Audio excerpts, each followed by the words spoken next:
Good morning, everyone. Kamusta na? The Global Shapers Manila Hub's third online social conversations is back. I am Rage Gonzalez, the Director for Climate Change and Environment, and I'll be your host for today. Today, we'll be talking about the Manila Bay Rehab Project and how is it relevant to us in the Philippine society, and hopefully we find out today what are some next steps that we can take in relation to it. Um, Without further ado, we'd like to invite the Global Shapers curator, Erica Pineda, for a few words. And then later on, I will briefly give you a background on what social conversation is. Hi, Erica. Hi, Rach. Thank you. So good morning, everyone. And thank you for joining us for another session of Social Conversations. I'm just going to share my screen and share a little bit about the Global Shapers. Founded by the World Economic Forum, the community is a network of young people working together to address local, regional, and global challenges. With more than 10,000 members, and with more than 10,000 members and alumni, the Global Shapers community spans 428 city-based hubs in what was 48 countries, and now we're 150 countries. The Manila hub was founded by Karen Davila in 2011 and was one of the earliest formed hubs in the world.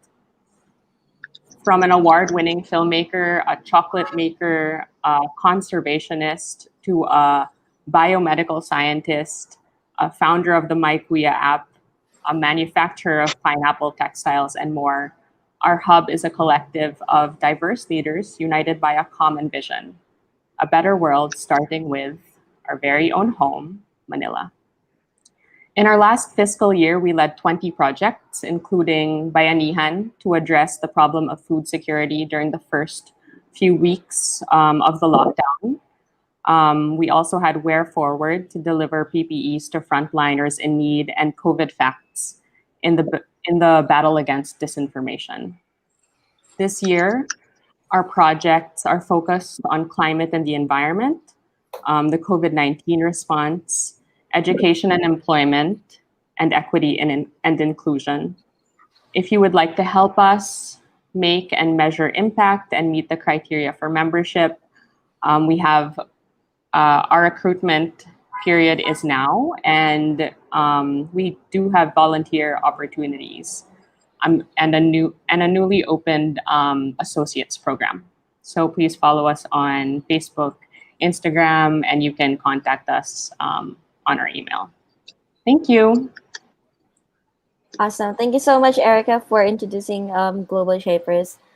So I'll just provide like an overview if what the social conversation is. Why are we doing this? So for social conversations, it is a forum series that opens a space for an informed and balanced discussion among youth and young professionals on various issues that affect Filipino society. It was actually launched in 2016. Social conversations discussed among the professionals, especially youth, their pivotal role in government engagement for the 2016 presidential elections, and to develop a youth electoral agenda that reflects the voice of the youth sector. Each forum had topics before revolving around the sustainable development goals, democratic politics, and good governance. And so today, the team behind Social Conversations aims to engage in a hearty debates or discussion regarding DNR's proposed plan or the whole plan for the Manila Hub Rehab Project for the purpose of identifying various perspectives to aid in the strengthening of the project. All right. So that's a little bit of that. So now I would like to invite our keynote speaker, Mr. Rodney Galicia, a Filipino environmentalist and human rights activist involved in climate justice, biodiversity conservation, and natural resources conflict management. He is the author of a pocket-sized book on emerging environment issues, We Are Nature, and the executive director of Living Laudato Si Philippines. Sir Rodney? Hi, thank you for inviting me today. I'm here in Sibuyan Island, and just to my left is a Sibuyan Sea. And I'm happy that we'll be having this social conversation. The the title of this conversation really is very important: social, social conversation. It means that decision making in critically environmentally, the critical environmental projects really needs to to to focus not only on the science but on the decisions and the perspectives of every level of the society. Let me first, of course, um, reiterate our position when I was still with the Climate Reality Project last year, and also living with Living Laudato Si Philippines as early as 2018. Uh, Last quarter, I had a copy of the National Economic Development Authority master plan, sustainable master plan for Manila Rehabilitation Project. Early 2019, we have this issue already on Manila Bay rehabilitation via the reclamation project. But our position still remains. The Manila Bay has long been a symbol of the environmental degradation that has plagued the Philippines for decades, years and years, despite the mandamus order of the Supreme Court in 2008, ordering government agencies to clean it up. Clean it up, the water quality of the area remains poor despite all those. Natural ecosystems around the area have degraded and are now under threat from, proposed reclamation projects, and at the same time, mal-planned projects. By 2016, more than 180,000 families classified as informal settlers are living near the waterways easements in the Manila Bay area, which are actually prone to floods and their associated impacts. And many of them are in urgent need of relocation. Thus, our position remains the same. And I was still with the Climate Reality Project, we're living with Datos Philippines, and together with our colleagues, Attorney Golly is here, and some of our colleagues. But number one, it is imperative that the management of the Manila Bay area is not only isolated to the areas along the bay itself. And we know the ILG and of course DNR have been doing a lot of projects, but I don't know if it is from ridge to reef. Protection and monitoring of rivers and streams flowing into the Manila Bay must also be included, as harmful environmental practices such as human-induced pollution and deforestation. There, Sierra Madre Mountains and many mountains just beside the Sierra Madre. Um, Deforestation would transport. This human-induced pollution and deforestation would transport waste and sedimentation into the bay, and thus increasing the vulnerability of both natural ecosystems and anthropogenic communities to potentially catastrophic natural hazards. Thus, science-based collaborations and science-based collaborative management approaches between and within national government agencies and local government units must be implemented going forward. So that's the first. The second that we see here is protecting what remains of natural ecosystems such as mangroves, mudflats, and coral reefs must be prioritized given their importance to regional development. And failing to do so wouldn't only cause a decline in fisheries but also deprive coastal communities of ecosystem services such as mangroves as an adaptation measure to sea level rise and saltwater intrusion. Point number three, however, human induced pollution is not the only environmental problem to be dealt with, because the Manila Bay and the communities and ecosystems around it are becoming more vulnerable to climate change. And recent projections by Pag-asa, the recent studies suggest that Manila Bay area would experience an increase in rainfall year round by 2050. And rising sea levels, you know, may also have a significant impact on reclaimed land if reclamation would would push through. And these areas are highly prone to liquefaction. The liquefaction is a phenomenon where soil stability is reduced due to environmental stress such as an earthquake, for example.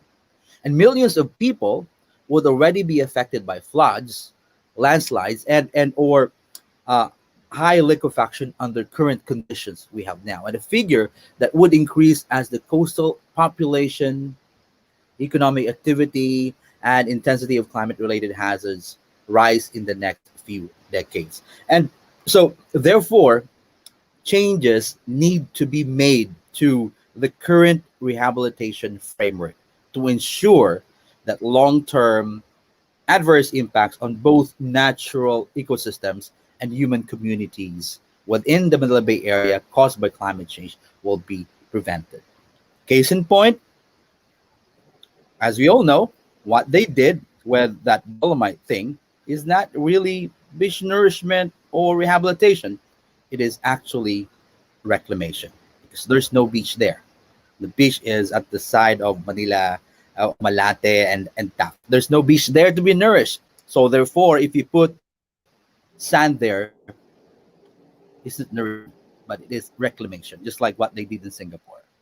Lastly, one of the goals of the reclamation projects, if it will pursue along the Manila Bay Area, is to generate job opportunities and revenue for the local governments. That's number one, actually. However, given the poor status of water quality and natural ecosystems in the area, the long term adverse impacts on communities dependent on resources they provide can offset the benefits from the reclaimed areas. Furthermore, despite recent economic growth and a positive medium term outlook, poverty has not been significantly reduced. That's number one problem. And it's not only the environmental framework for rehabilitating Manila Bay and other critical areas that needs to be changed. The existing socio-economic policies must also be modified to promote sustainable, inclusive growth that the country needs. Rehabilitation of Manila Bay is not only for Manila. It's not only for the city of Manila. It should be from ridge to reef. If we will not actually address the problems in Sierra Madre, in mountains there, the Rizal province, etc., then we will not solve, of course, the Manila Bay pollution problem. But at the end, local government units should be deeply involved. Not only, of course, the NR, not only the ILG, because at the end of the day, the ILG is just there to regulate, of course, but the decision will always depend on the local government units. It should be inclusive, transparent. The Dolomite issue should not be repeated again and again and again because it was wrong. It was wrong. Uh, we should have science, but beyond science, we have this new school of thought. It's what we call post normal science. That whenever uh, scientists in the government would not agree, scientists in the academy would not agree, then you should listen to those who are affected and to every sector of society, which of course has stake in that project. But then again, critical project should always be always undergo environmental impact assessment, and we hope that the agency trusted to do such will always follow their own rules. But at the end, everything is interconnected. I will not say that I'm from Romblon. I don't care about Manila Bay. If you're from Mindanao, you don't care about Manila Bay. But as you know, Cebu cares about Manila Bay. Why? Because they got the dolomite there and they slashed, and strip of a mountain and transport there. I also go to Manila. But at the end, Manila Bay is for all Filipinos. And every activity there should be transparent, inclusive, participative, and not clandestine. Thank you and good morning, everyone.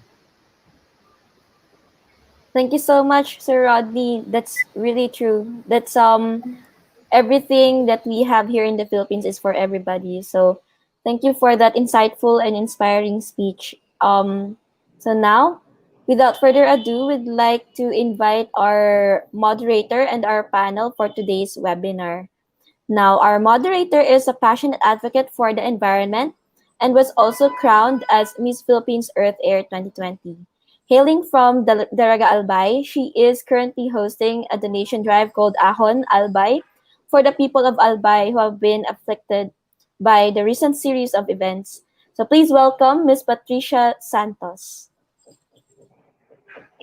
Hello, marhay na aldaw sa Indugabos. And of course, thank you everyone from the Global Shaper community for having me this morning as your moderator. It is certainly an honor to be able to join this discussion, this webinar, because I believe that after everything that we have been through, as an Albayana, as someone who has lived through countless storms, typhoons, extreme weather events, I think if there's one thing that we should learn more than disaster risk prevention or adaptation, one of the things we have to learn here is about environmental preservation and actually having the will to understand the issues that are surrounding our environment. And this is a very good way to do that, to share to people what is very important, why we as environmental advocates are speaking out, are questioning, are initiating discussions. And for that, I am thankful for the Global Shaper community for spearheading this.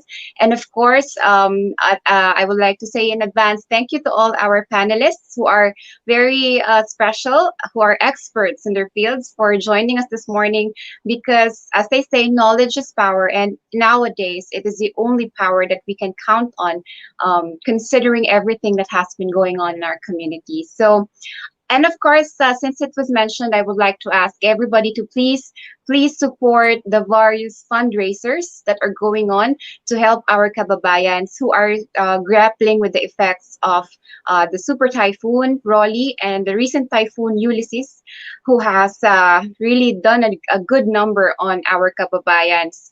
It's not easy to face a typhoon, and I can attest to that. I was in Bicol during Reming in 2006. And even though not a lot of people died this time around, it's not easy to be able to um, it's not easy to be able to move forward, losing livelihood, losing homes, buried in lahar and volcanic rocks. And I would like to enjoin everybody, our community, to please do what you can to support our fundraisers. And if you're interested in supporting ours, please just go to DIWA, Uplifting Filipinos Through Sustainable Aid. That's actually my organization. And please look for Ahon Albay. We have a lot of posts about that.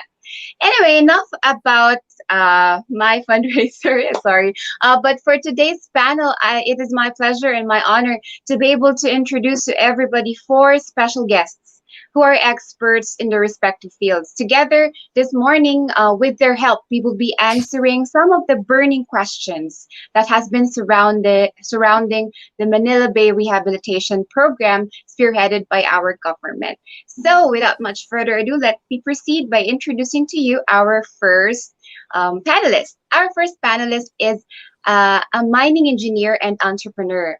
Ms. Donald Australia will provide a deeper insight on the geological characteristics, infrastructures, equipment, and processes that can be used for a particular operation and how operations can be conducted with respect to the given environment. Sir Donald has been working in the quarrying industry for more than 16 years now. He is currently doing consultancy and mining related services from crushing, screening, and manufacturing sand and gravel. He's also involved in the business of aggregates. He has been a volunteer servant in both Philippine Society of Mining Engineers, or PSEM, and in the Philippine Mineral Reporting Code Committee, or the PMRCC. Hello, Sir Donald Australia. I think he's here. Yeah, hi. Hi. Thank you very much for coming and Good welcome morning. to this webinar. All right, and our Yeah, it's next my panelist pleasure. is Thank you. And our next panelist is the co-founder of Oceanus Conservation Incorporated. Ms. Frances Camille Rivera has more than 5 years experience in marine conservation, mangrove conservation and management, capacity building, and community-based conservation and education. She will be providing us a comprehensive understanding of how human activity can result in detrimental effects such as species loss, habitat degradation, and changes in ecosystem functions and potential ways to restore such damage and increase vulnerability. Hello, ma'am. Thank you, Patricia. Thank you, everyone. There you go. And up next, we have a lawyer advocate for the environment, women and children's rights, good governance, and also the Philippine country leader of Oceana, Ms. Gloria Golly Estenzo Ramos. She co-founded several organizations and alliances, and one of which is the Philippine Earth Justice Center that institutes legal actions to protect rights to life, health, and healthy environment. Her rich and extensive portfolio in policy and ocean conservation will provide us with an in depth understanding of today's world and how we can channel our efforts to tackle the restoration of the world's oceans on a global level. Hello, ma'am. Hello, Patricia, and good morning to everyone. Thanks for having me, and of course, Oshana. Thank you very much, Attorney Ramos.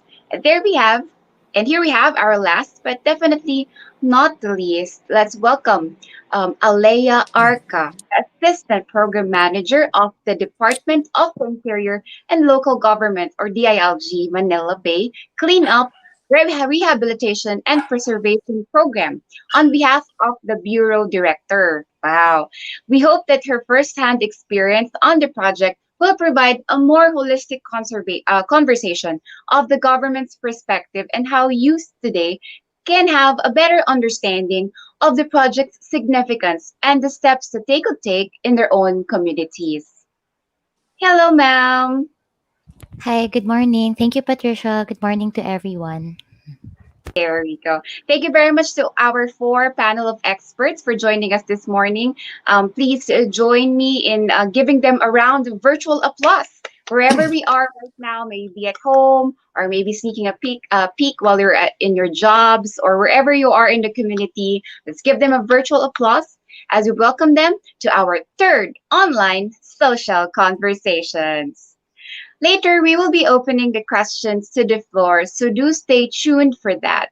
But first, to ensure that everybody is on the same page, let's just recap that the Manila Bay Rehab Project is actually part of the Department of the sorry, it is actually part of the DNR's 2019 rehabilitation program to restore the water quality of Manila Bay and make it fit for recreational activities such as swimming and skin diving. It is made up of three phases.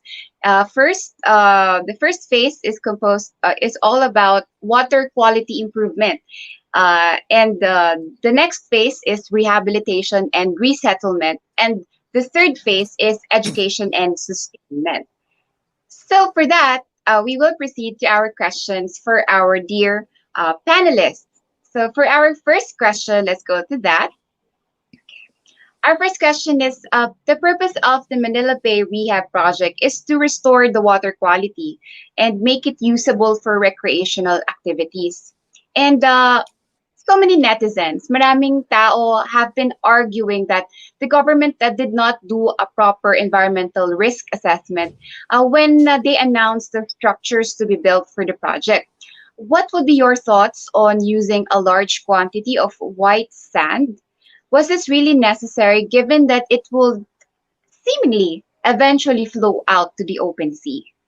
Anybody from the panel can answer.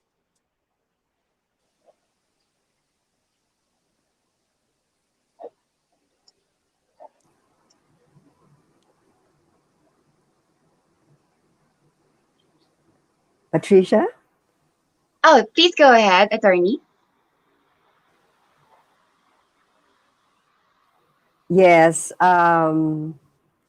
it was something which is so unexpected. We are in a pandemic. So much of the resources have to be given to those most in need, and having a so-called beach nourishment project is certainly should not be on the agenda.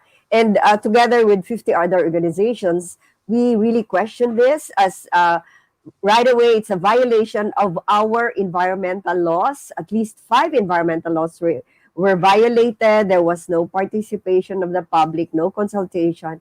There is a required environmental impact assessment, as Rodney articulated, but DNR issued a certificate of non-coverage, which is supposed to be not, which shouldn't have been done, because this involves environmentally critical area, fishing grounds, lots of habitats, and also because what they're doing is reclamation, which is an ecologically critical project, which should have undergone thorough assessment. And these are among the 100 reasons why this should not have been allowed. Thank you very much for that, attorney. Do we have other responses from the panel, please?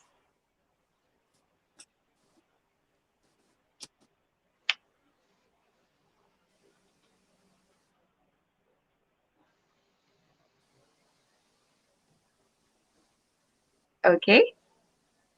So I think we could proceed to our next question. Our next question is a portion of a mountain in Cebu was destroyed in order to acquire this white sand, and then it was delivered to Manila. Would this not be setting an example for people not to care, or rather than care for the environment and preserve the natural beauty of Manileño?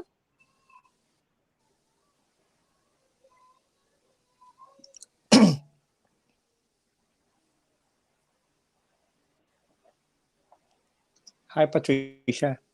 Can I speak? Yes, please proceed. Yes.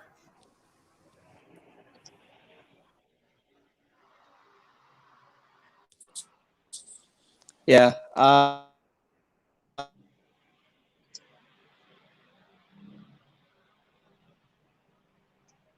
Is that a technical glitch right there? Actually, as you all I'm a mining engineer, and I'm quite familiar with the place kung saan in-extract yung what I'm saying All is right. hindi He's having siya, some. it's an existing with a permit from the DNR. Sa akin as a mining engineer is yung parang, is it the nearest is it the nearest, and or is it the ultimate white material that we can produce sand.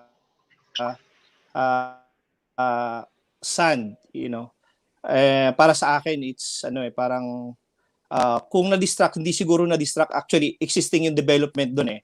Parang sa akin lang ang question nun is yung proximity, parang kung titingnan ko, parang hindi siya ano practical, as an entrepreneur. If you want to have a tourist destination, to have a white sand, meron sigurong mas nearest pa na pwedeng mag-manufacture ng sand.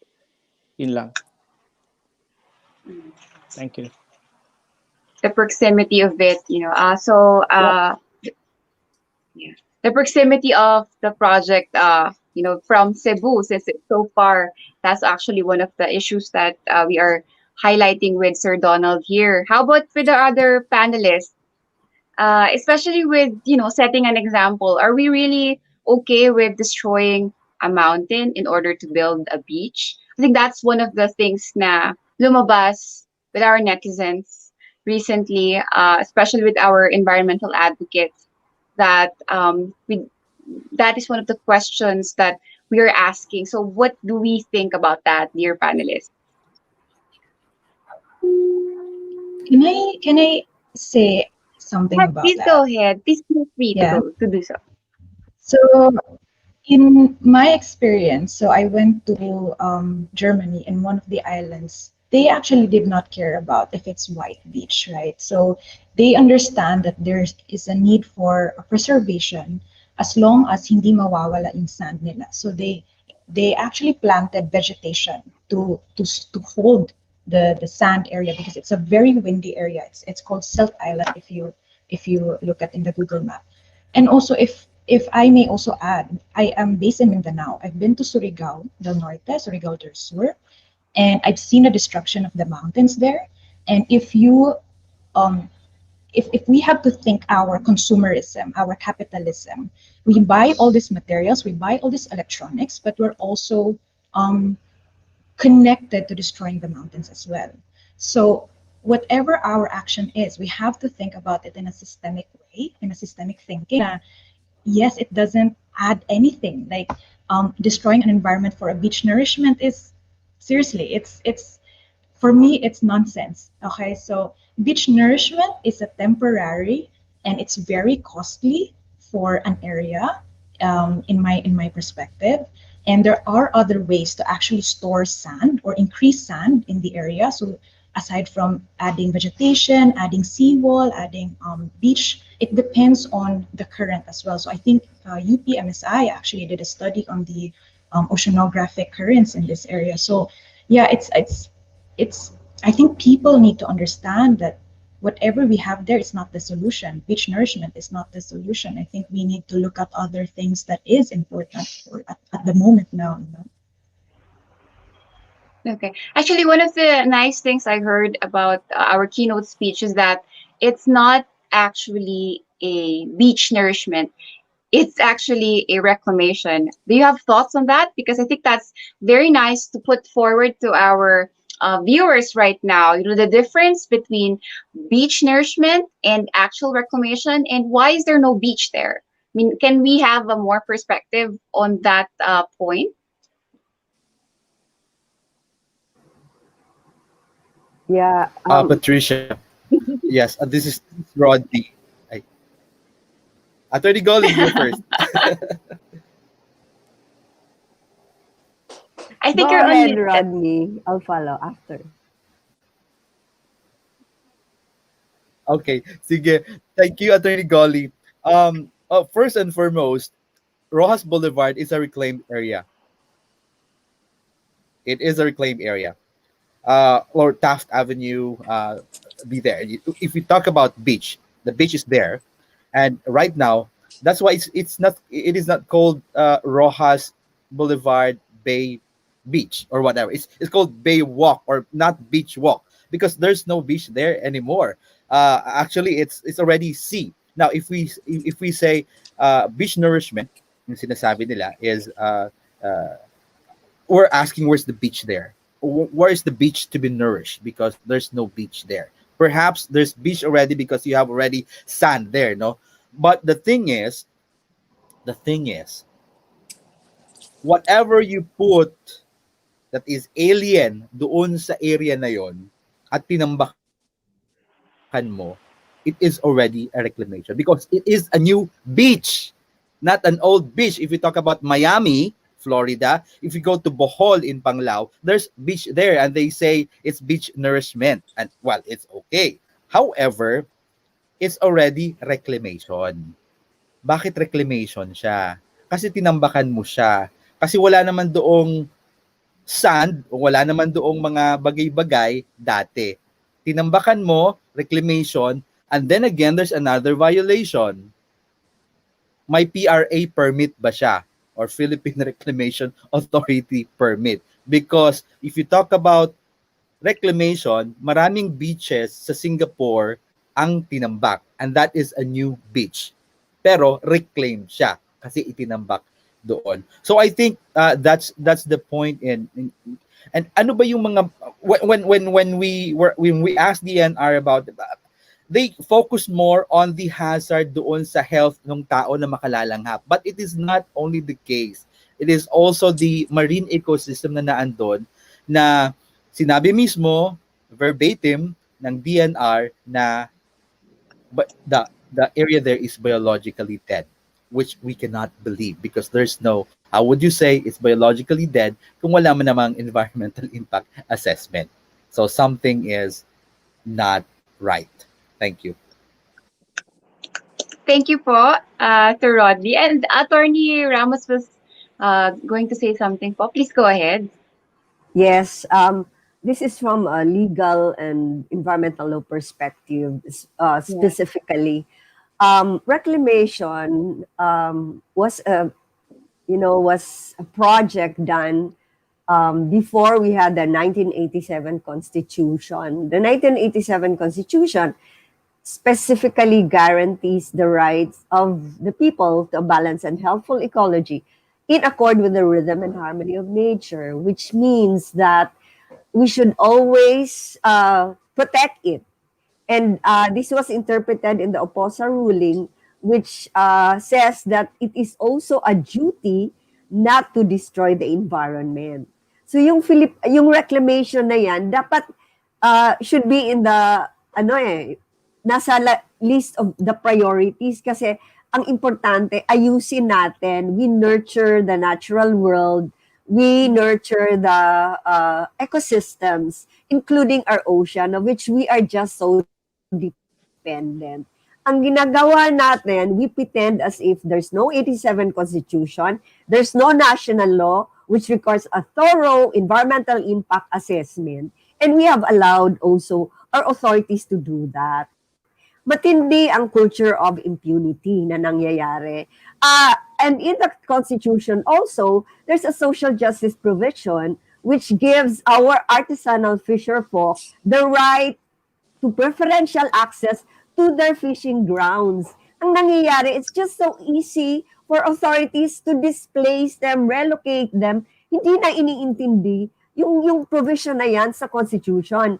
And kawawa sila kasi wala nga silang voice. And we have to speak for them. Kawawang kawawa. You're changing their livelihoods. You're changing their way of life when it is not even allowed by the Constitution. Yung local governments natin na nasa kanila na yung devolved, it's a devolved mandate of environmental protection, most often than not, sila ang proponent para takpan yung coral, seagrass, mangroves, at gawing coastal development. These are not in accord with our constitution, with our national laws. Kaya yung Dolomite Beach project na yan, epitomizes what is happening in our country. Ang ganda-ganda ng mga batas, pero very arbitrary yung decisions ng authorities to do what they want. Bahala na hindi siya in accordance with the plan. Like, we have this NEDA plan, we have this Manila Bay coordinating this management plan, and DNR itself acknowledges na hindi kasama yan sa mga plano na yan. Almost 400 million project na winawaldas para lang mapakita yung beach na yan. It's so appalling. And I guess my call is really for us to really make a stand, take ownership of the issues which we are facing. Climate change, tingnan nyo, bago lang, we all suffered from Typhoon Ulysses. Ipatuloy ba natin ito or should we make a stand really and tell government, sundin naman yung mandato nila. Klarong-klaro yung mandato na yan. At kawawang-kawawa yung mga coastal residents na cultural way of life nila tanggalin, ilagay sa isang lugar na akala natin okay na yun. Hindi eh. Tinanggal mo yung kabuhayan nila, tinanggal mo yung way of life nila. So, let's do something about this. I mean, we really have to learn to be real stewards and not be afraid. Ito yung isa naman na nag-take advantage yung iba in government na takutin ng mga tao. I-describe agad na political moves yan. We're not political, but we care about the life of our people. We care about a healthy environment which is being ravaged, unfortunately, by some in government. That's it. Thank you for that, Attorney Gloria. Napakaganda po ng ating nakuhang insights from you. It is a reminder for all of us indeed na we have laws. We have laws. We have the constitution itself, and we have different ordinances and even department orders. In fact, within the DNR, that should have been considered and that should have been upheld whenever considering big scale projects like the Manila Bay Rehabilitation Program. And that should have been given importance and priority. And dapat hindi siya nag-proceed, as Attorney Ramos was saying, it should not have proceeded without the correct environmental impact assessment, and even a mention pa ni Sir Rodney na may PRA permit ba, because this is essentially, in his opinion, a reclamation. So we proceed now to our next burning question.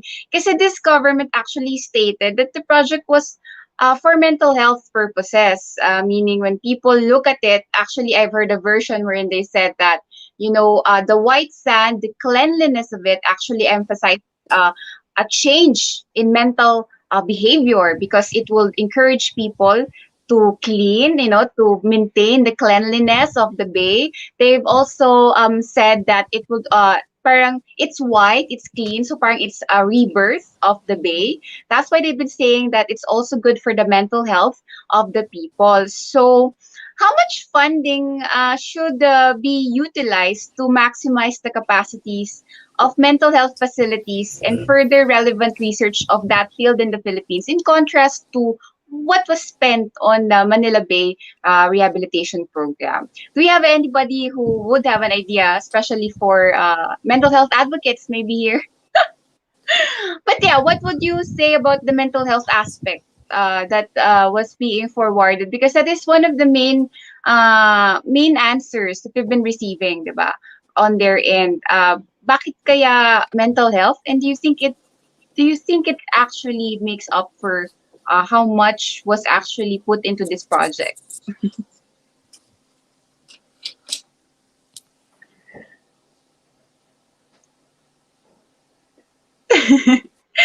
Miss Camille, I think you would like to Sige, Patricia. Sir Rodney. Sa go Sir Ronnie, ka muna. Parang very ano yan eh. Ay, ano, Yeah, gusto mo Sir Ronnie, ka muna. okay. Um, I think it's a matter of communication about the project. Hindi sila nag-uusap. Bakit inuna yung argumento ng mental health? Bakit inuna yung argumento ng pagpapaganda? Anong relasyon niya ng pagpapaganda at ng mental health doon sa overall Manila Bay Rehabilitation plan ng DNR? Ano ang connection niya doon sa sustainable framework or master plan na ginawa din ng NEDA? Relevant question, significant question ni Patricia, no? Ano magagawa niya sa mental health? So we have a mental health law, di ba? We have a mental health act, RA 11036. Meron na siyang implementing rules and regulations. At dapat pondohan ito. Kung ang mental health yung argumento, hindi dapat nilagay doon sa Dolomite, kundi doon na lang nilagay sa pagpapatubad ng batas ng ating Mental Health Act. That's my 1 cent opinion on that. Okay, thank you po, Sir Rodney. How about you, Miss Camille? Let's go back. Yes, thank you, Rodney, for that actually. Totoo naman, there is that law, pero I've had a lot of course, dealing with a lot with communities. Hindi talaga prioritize the mental health issue here in the Philippines. But kung gusto nila na there is that study for mental health issue, then I would suggest if they sana ginawa nila ng baseline for that. Ginawa nila ng pre-evaluation, tapos nag-post-evaluation sila for that. Then, being a scientist, if yun yung kalaban nila to say na, it increases mental, yung parang nice yung aesthetics and all that. If you're talking to scientists for that, then you have to show transparency of data. You have to show na gumanda yung ano ng tao for it during the COVID time. I think they just need to be transparent on that, and I really don't believe na parang ano yung sana nilagyan nga ng pondo for that. So yeah, medyo questionable yung sinabi nila actually for me.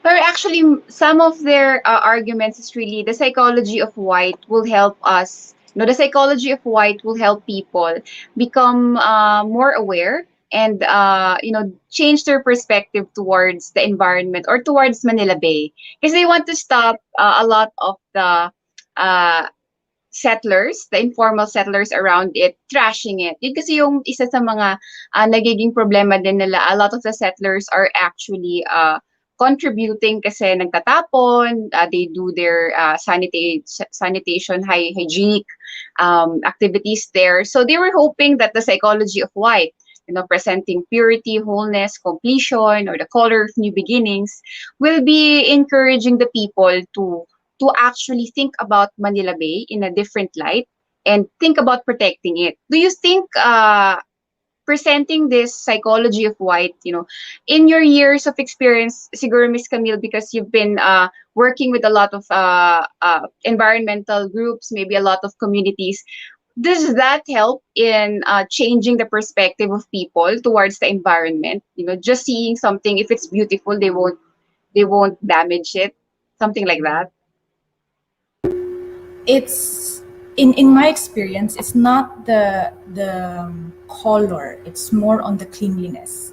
So if they see that it's clean, so for example, let's go back to before it was reclaimed. if if that area was clean, then it will be a matter of people will continue that activity. Like ipapa-clean talaga nila. But I do not see any people that says having that white color in that area will, increase in the cleanliness and all that. So it's a matter of just making it really, coastal cleanups and all that. Then I think people will change their attitude to it and a different psychology. I don't think it's the color. All right. Thank you for that, Ms. Camille. And we move forward to our next question. Uh, Miss Patricia, Yeah, may I add to what Miss yes, Camille please do so. said? Ah, regarding the perspective of the informal settler families, I guess I want to emphasize here that it's also an issue of access. It's not just, there are ISFs that do contribute to the pollution of Manila Bay, but it's not really because they deliberately want to throw their solid waste there or they want to dump their liquid waste there. Sometimes it's also a matter of access to these services. There are local government units, and I guess because they are informal settlements, they do not get the services, yung collection ng basura.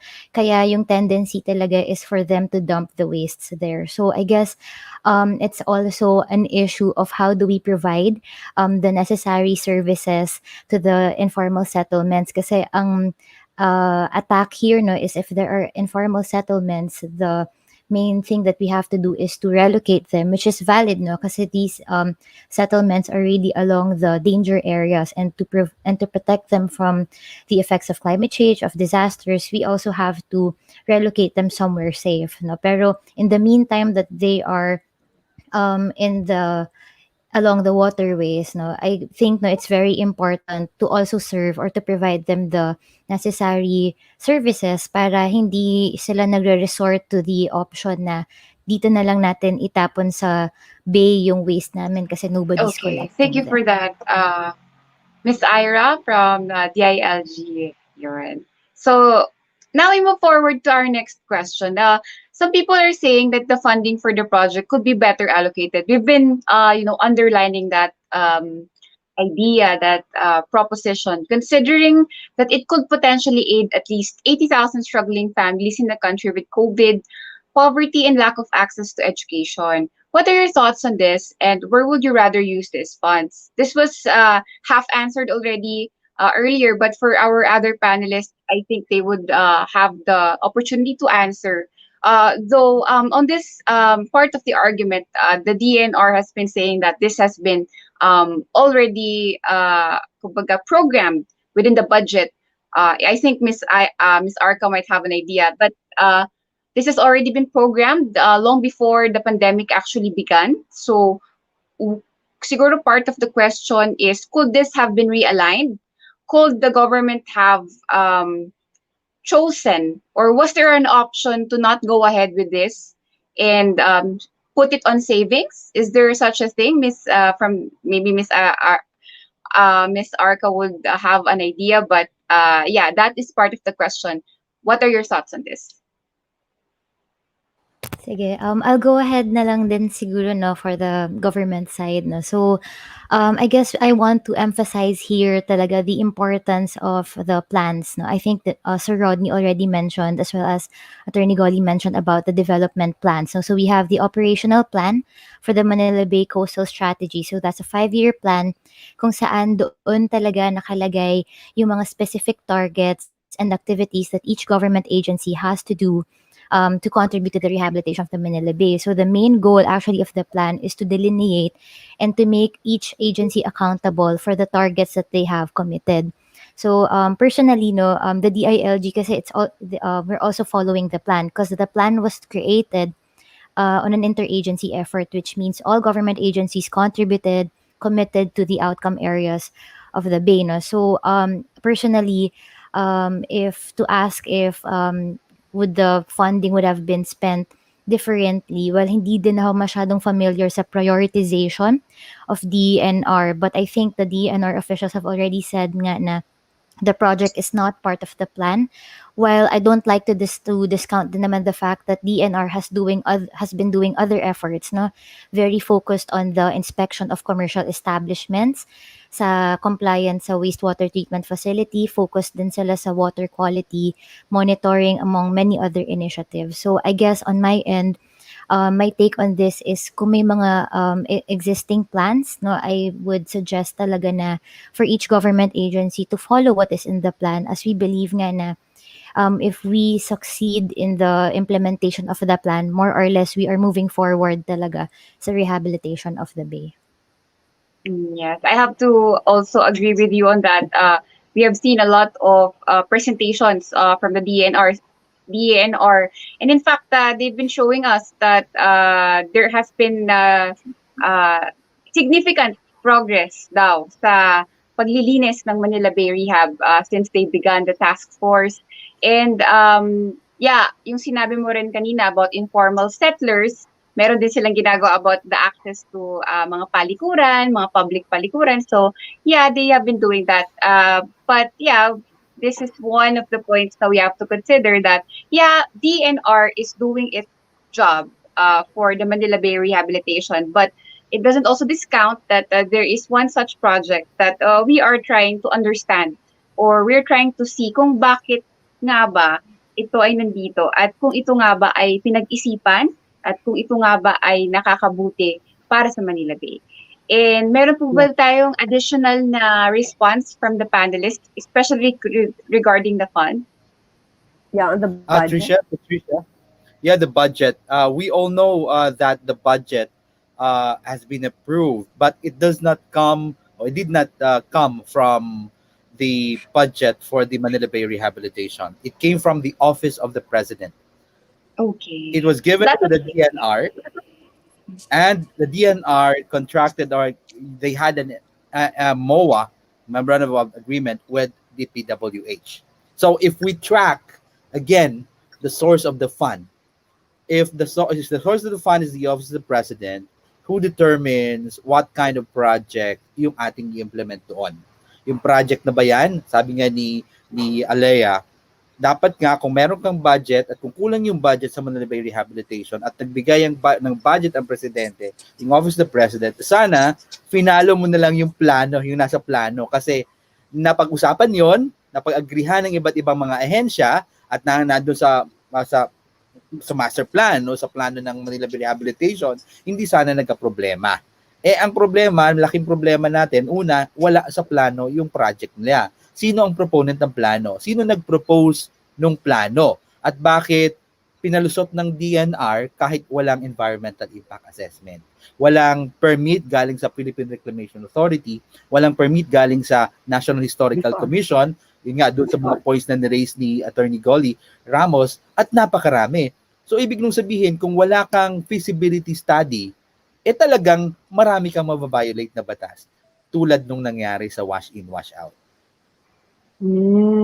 So I think it's very important to actually focus on what Sir Rodney shared with us, diba? Yeah. He shared with us that this is not actually part of the master plan. So this is not part of the 5-year plan that was plotted out by the Manila Bay Task Force, which is composed of so many agencies. And he's also, we should also focus on the fact that this is seemingly like a rider.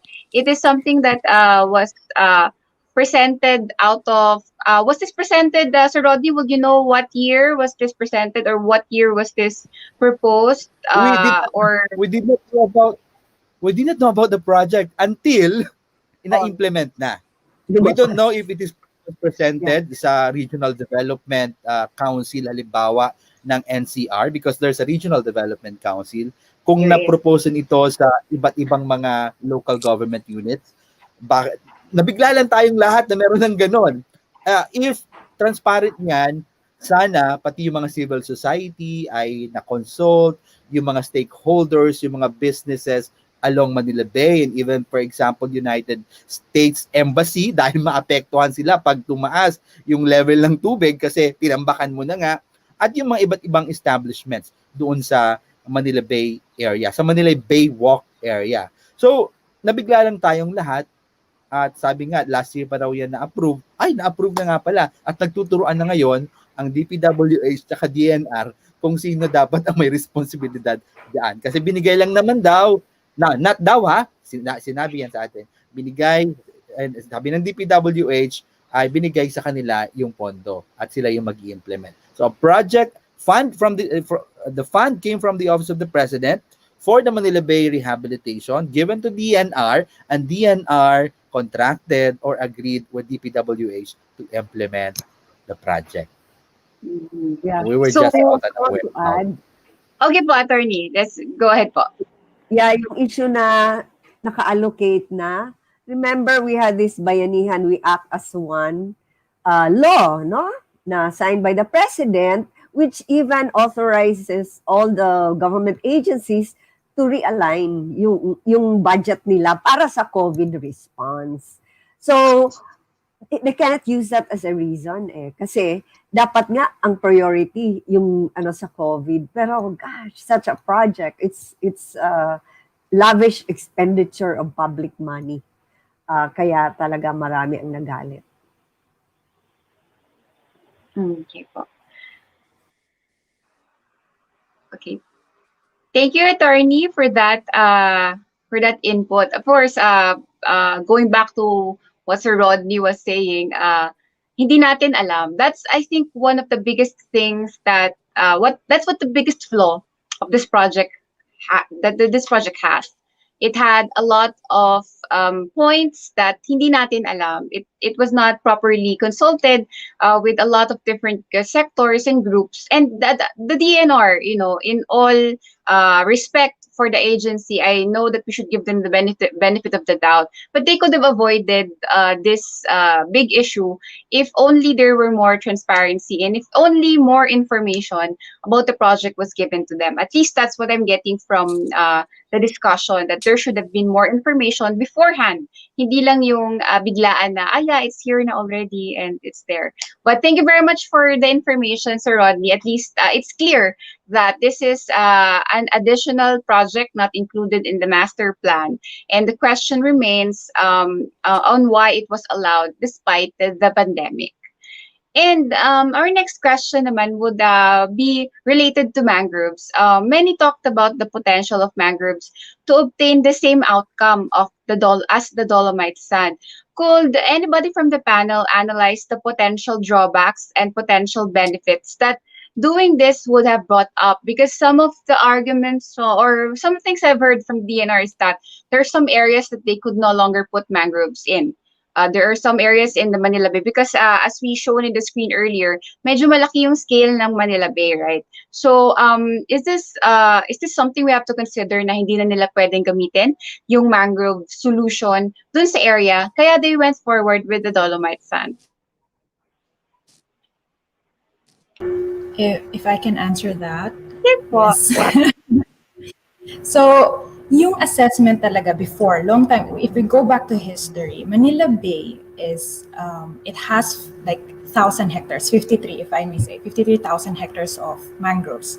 Now, during the time na they opened for the fish pond, release the FLA, they had to deforest the mangroves. Now, if we look at the data that was back in 1995, naging 700 hectares left na lang in that area. We still have some mangroves in Bataan and Pampanga. Now, eto lang ha, personally, if we do restoration efforts, ecosystem restoration, and that is actually aligned to the United Nations Decade for Ecosystem Restoration, we need to assess the sediment composition of the area if pwede pa siya. Now, if pwede pa naman talaga, then we can. Now, the benefits naman talaga for the mangroves is, again, number one, water quality. Okay, so you have all these nutrient input from agriculture land, from aquaculture, for example. They put so much nutrients in the Manila Bay. Now, you can have that mangroves as to cleanse the area and also have increasing water quality. It also traps more sediment to lessen coastal erosion. Yan yung isa sa mga vegetation na pwede natin itanim. Also, it increases juvenile fish. I'm sure Sir Rodney also mentions this na 80%, one international NGO mentioned 80% of the commercial fish is either directly or indirectly dependent on mangrove ecosystem. Sila yung pag we deforest the mangrove ecosystem, you also affect the fisheries. Now also, one adaptation, masasabi ko sa mangrove, they are adapted to less oxygen. Now there was a study done in the level of Manila Bay. Hypoxia na yung nasa baba. The bottom area has really minimum amount of oxygen. Now kaya yan ng mangroves. It just needs that sediment composition. Kaya pa ba siya to live?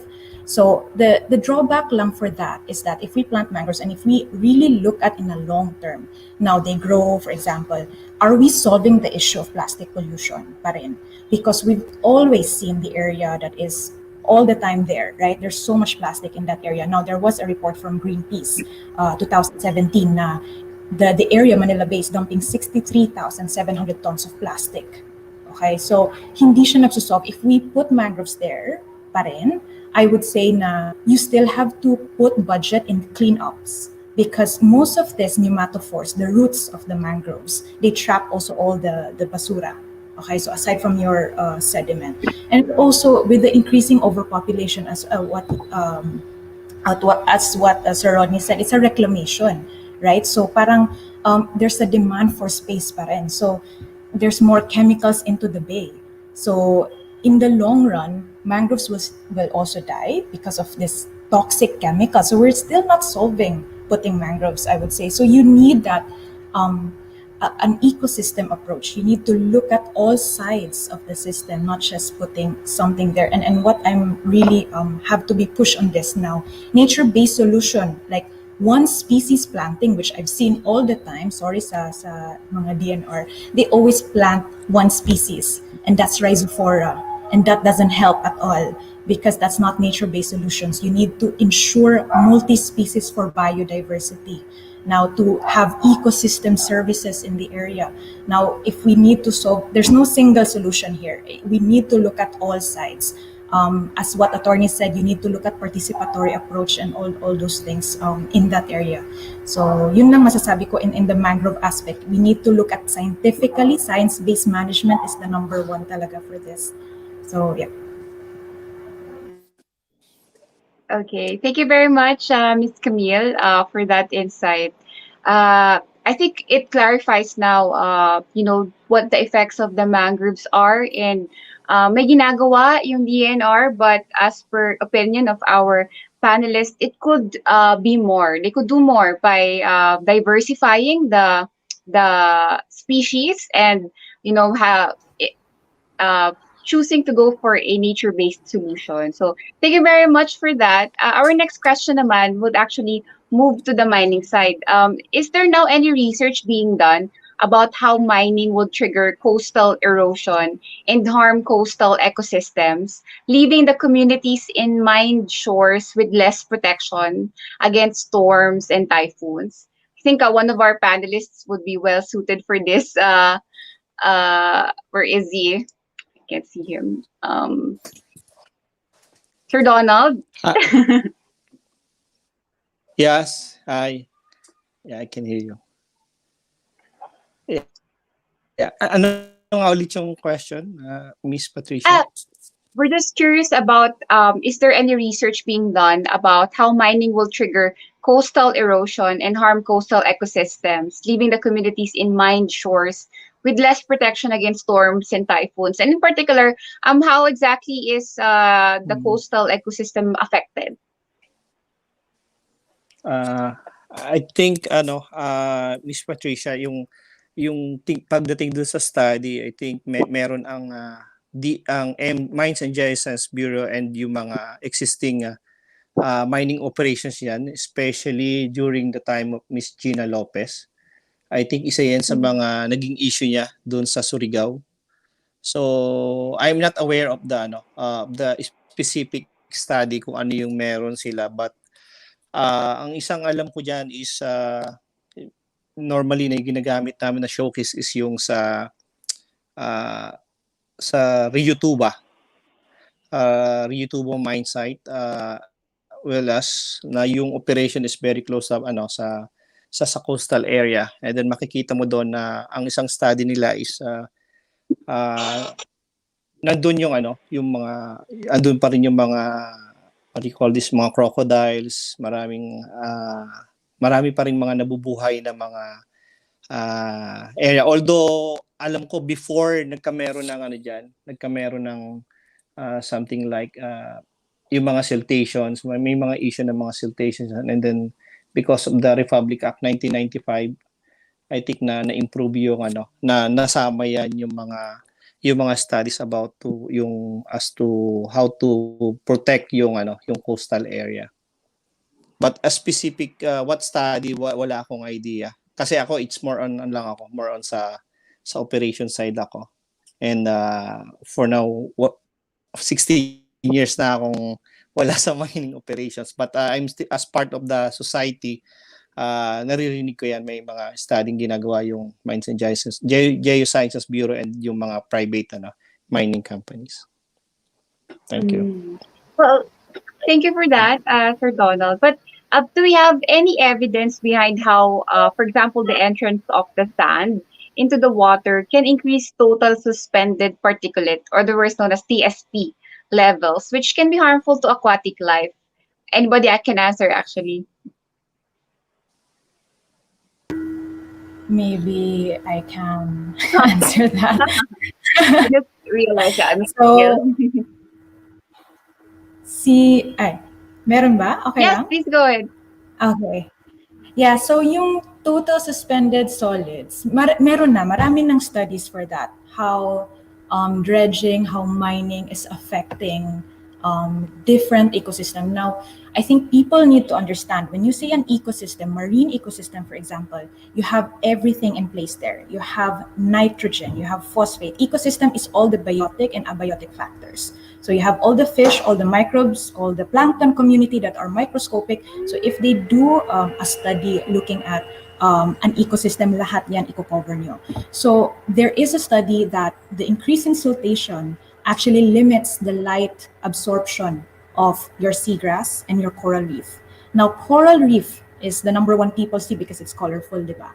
So coral reef, 90% of their energy, they get it from the sun. Now, the moment it's turbid in the area, so yung maraming particles in the area, they cannot get the sun from it. They cannot get the energy. That means they cannot feed. 90% of their energy is from the sun and 10% is from feeding other planktonic animals. So that is one effect. You lose the coral reef ecosystem as well as your seagrass ecosystem that needs light penetration for it. Now, parang when you affect one ecosystem in the land, that's what Sir Rodney mentioned, ridge to reef talaga. One ecosystem in the land is connected, or these are interconnected ecosystem, is affecting the other areas in the river and affecting other areas in the coastal ecosystem. Now, one example I read last night, the change in composition for fish in Manila Bay. Apparently, you have fish, that pelagic fish that are in the column lang, water column, and you also have demersal fish which are bottom dwelling. Apparently, because of decrease in oxygen levels in the bottom, increase na yung pelagic fishes. Wala nang isda sa bottom dwelling. So wala nang namamatay na sila. So there is that change in or a shift in ecosystem functioning, and which in turn shift in ecosystem services. So all of these things are interconnected and people don't see that. And I've been diving all my years and it's just really really sad. I've seen Google Earth images on destruction of mountain areas, and they don't see the siltation going out to the sea, and it affects fisheries as well. So there's so much study on that. I've read a lot of articles on increase in total sediment and decrease in light penetration for aquatic plants and animals in coral reef as well. I also would like to add, thanks so much, Camille. That really explains a lot, no, from the science perspective. I also want to put in the governance perspective. Um, the fisher folks know what is happening. They know something's wrong, but they're not being listened to. For mining, they also have this environmental compliance certificate, but it's conditional. They should comply with all the laws, but in the monitoring, I doubt very much if the people's views on what's happening because of the mining, what's happening to the sea, if they are being considered. Dapat kasi multi-sectoral team, no, to look on impacts on a regular basis. Also, the local governments, what are they doing about it? Are their staff capacitated to look into the measures that are being taken to address all of this? So ito yung kailangan din people in the community and even the academe to explain, especially to those badly affected by the environmental degradation happening, para malaman ng mga tao na may mga legal remedies. Pero for as long as hindi kasi to na-assert, then kahit anong ganda ng batas, they remain empty laws pag hindi na-assert yung rights natin. So, kaya kailangan talaga, we really have to work together, law, science, participation ng community, and also on the part of decision makers, they really have to prioritize already protection of our environment, our natural world. Nakikita mo yung baha, brownish, naiisip mo kaagad, oh my gosh, naubos na kasi yung forest natin. Kaya ganito, this is nature's way of saying na you better be better stewards. Thank you.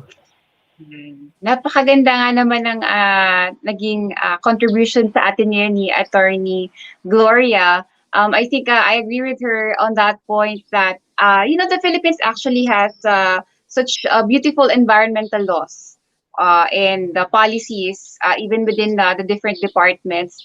The only problem really that is left is its implementation, and it really lies on siguro our lawyers in the community, who can be as brave as Attorney Gloria in speaking up and actually sharing information with our community na hindi, mali yan, ito, may mga legal remedies. We can do something about it as a community. We are not barred. We are not prevented from it because these are the laws that are actually protecting our interests.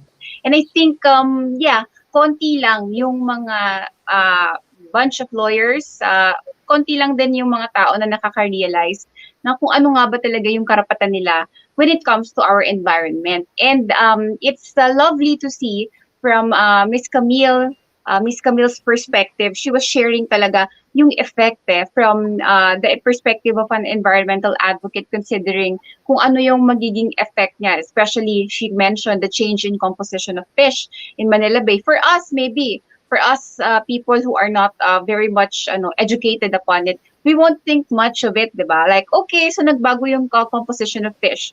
But when we look at it further, we will realize that it's actually all connected. Even this typhoon, even everything that has been happening, you might think, so ayan, pinag-uusapan na naman yung Manila Bay rehabilitation, but we had this problem with the typhoon. And people miss the connection. People miss that, ang lahat ng bagay, pinakaduluduluhan ay magkaugnay. And it's nice for us to be reminded of that fact today. Sana nakikita to ng maraming tao, sana maraming nanonood so that they would see that at the end of the day, kung ano man yung nangyari dahil sa Typhoon Rolly at Typhoon Ulysses, we all had a hand in that. We are all accountable, not just the government. And now we move forward to our next question for our panel. Can you please comment on the dolomite sand's chemical compositions? Kasi the composition of the dolomite sand is ranging from aluminum, lead, and mercury, which could contribute to the pollution and acidity of Manila Bay. So what are the other potential impacts on the ecosystem? Considering, aside from mga na-underline na rin ni Miss Camille, yung chemical composition na to, ano bang klaseng effect would this cocktail give to the people and to the ecosystems in Manila Bay?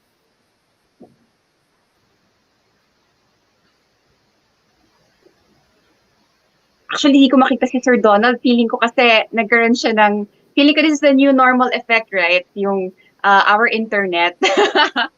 Please, our internet, please fix it. That's one of the things that we want to request from our government. Since we are talking about our requests to the government, we would like to ask for better internet. Yes, Sir Donald is here. From the Hi. mining side. Hello po. From the mining side, Ay, sir, kasi sorry. diba, from the mining side lang, we would like to hear from you. Aluminum, lead, and mercury. Yung combination na yan, ano ba yung magiging epekto niyan if ever sa ating beaches, sa ating tubig, sa ating sa mga tao na lalangoy sa Manila Bay? May epekto ba to? Kasi I think they plan to open the beach, di ba? Kasi it's a beach, so they plan to have people swimming in it eventually. So would there be any adverse effects? Because DNR is saying na wala.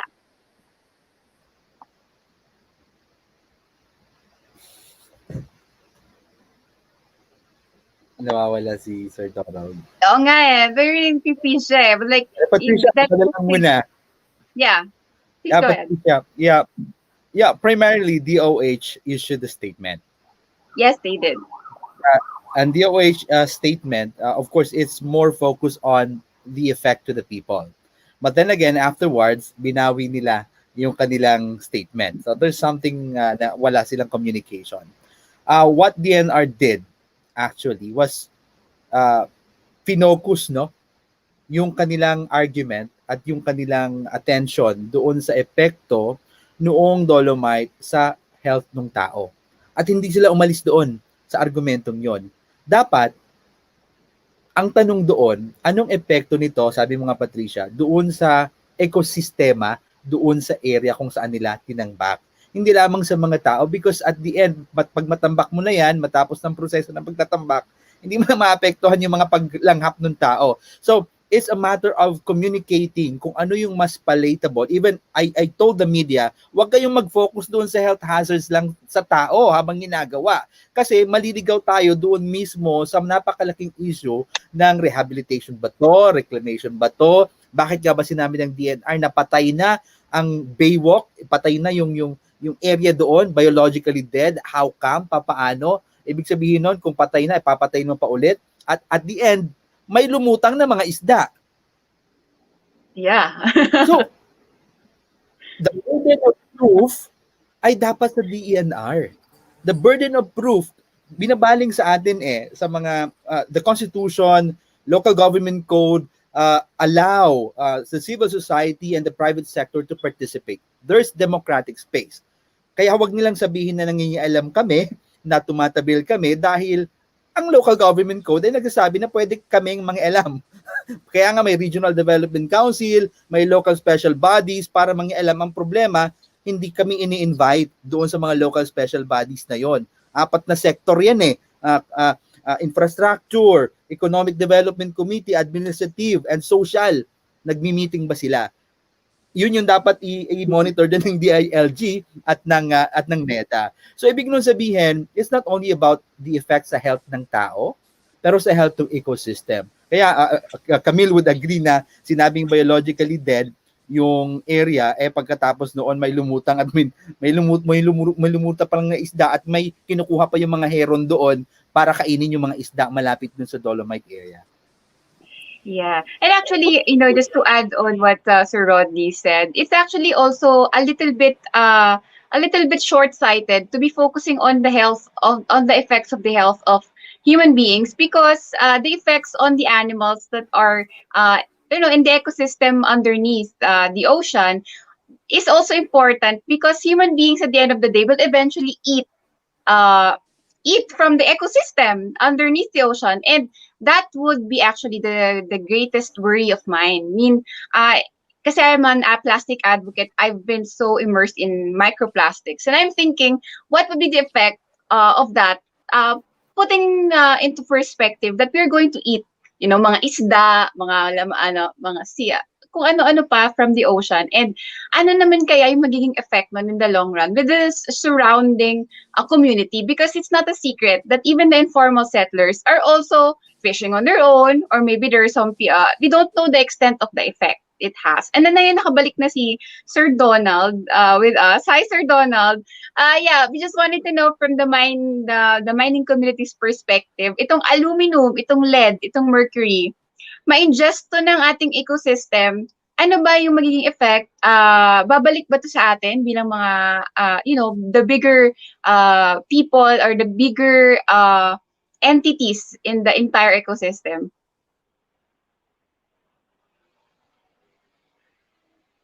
Oh, Nawala na naman si nawala Sir. na din, sir.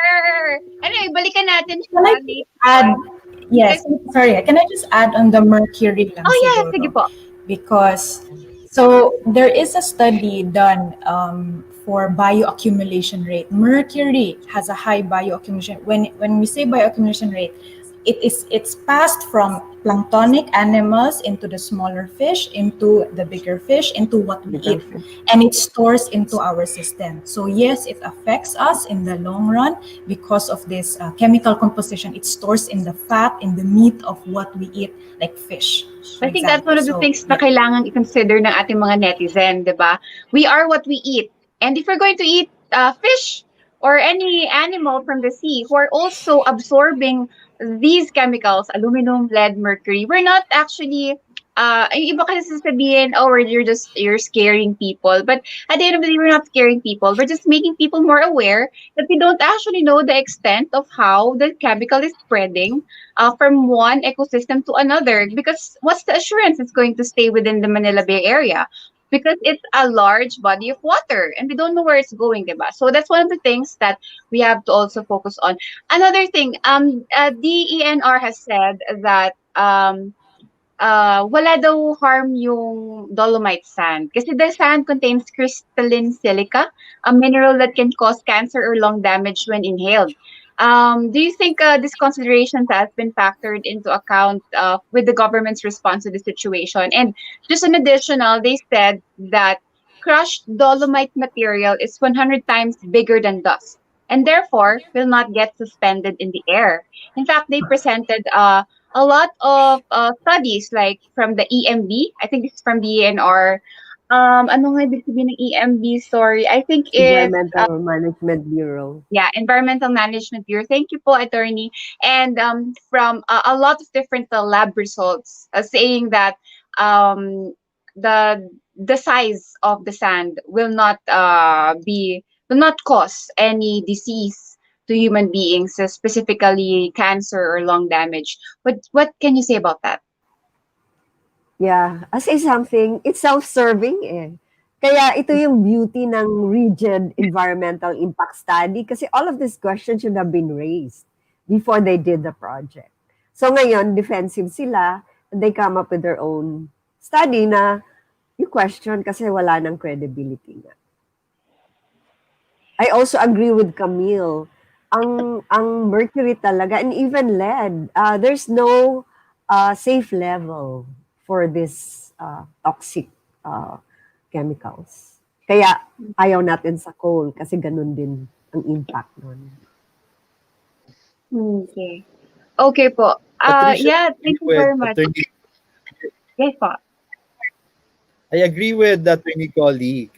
Kasi nga, lahat ng mga pinag-uusapan natin ngayon, yung mga questions natin, yung ating mga doubts, lahat ng mga issues and concerns, nasagot na sana yan doon sa isang proseso na scoping halimbawa na parte ng environmental impact assessment na sinasabi ng DNR, there's no need. So, and then they will say, okay, okay ito, but where's your study? Where's your study telling that it is safe? Where you study the telling that the area is biologically dead? And right now, we're here in the internet with global shapers asking ourselves why and why and why. But the thing is, why was it that DNR cannot answer all these questions? Nasagot na sana ito doon sa environmental impact assessment study. Kung naging transparent at kung mayroon. Mayroon. Yeah. Yun. At kung pwede idagdag, the scientists spoke as well. Tapos, nagagalit pa sila kung nagsasalita yung mga institutions. Yung talagang, ay, ewan, ano bang gagawin natin dyan? Well, I would like to underscore the fact that I really like what Attorney Bilo said. She said it's self-serving because a lot of the things that they're presenting to the public to explain or to support is, as kanina nga, di ba, DNR, Environmental Management Bureau, is their own bureau. They have a lot of tests that they're doing, but they're not really presenting kung are these reputable independent organizations that are actually supporting. So I think it would help really to support DNR if they were more transparent, as Sir Rodney said. Anyway, moving forward, another question here is, meron bang alternative area where we could have gotten sand instead of doing quarrying? Hi, Patricia. Since Sir Donald actually is having a peer network right now, Yeah. so he actually told me na because also I'm a mining engineer then, and he also mentioned this. So this is not new to us na lahar actually pwedeng sana ginamit daw, the one from Pampanga, kasi it's a natural sand that we could have used, but of course that would need further experiments and testing and all those tests that we need to do first before putting it there. But yun, one is the lahar in Pampanga and the other one is from Daraga, and you know that we have like lahar in Daraga, right? We could have Yes. desilted them daw. Sana kung nakuha natin yon beforehand, hindi siya yung gumuho sa ginubatan.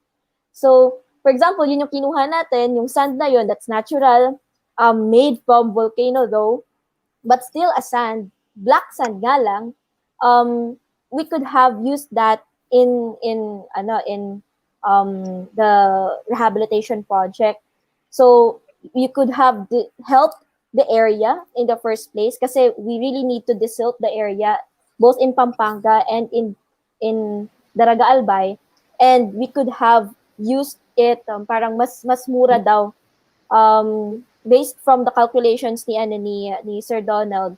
If you will calculate the crushing, the transporting of the dolomite, and then you will still screen them and all those stuff, tapos yung pagbablast mo pa ng bundok, lahat ng gastos daw doon, compared dun sa pagta-transport lang, kukunin mo lang yung sand sa Pampanga at Daraga, then transport. Yun na yung gagawin mo. So compared doon sa dalawa, mas cost effective si lahar. And then you could have helped both the different LGUs. So yun. Okay. That's a very good insight. Kaso I think one of the reasons why they didn't do it with lahar is because they wanted it white. They wanted it white sand.